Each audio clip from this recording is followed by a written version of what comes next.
میرے نبی کا فرمان ہے وَإِذَا تَصَابَتْ أُمَّتِي سَقَطَتْ مِنْ عَيْنِ اللَّهِ، جب میری امت گالیاں نکالیں گے تو اللہ کی نظروں سے گر جائیں گے۔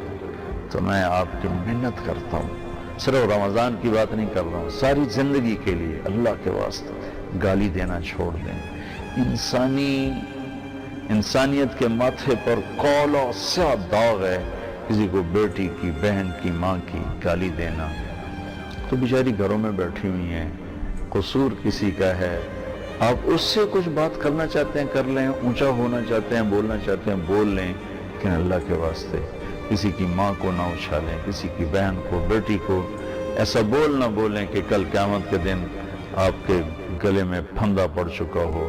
میری بات یاد رکھیے گا، یہ ایسی غلاظت ہے کہ نماز نہیں بچا سکے گی، روزہ نہیں بچا سکے گا، حج نہیں بچا سکے گا، صدقے خیرات نہیں بچا سکیں گے۔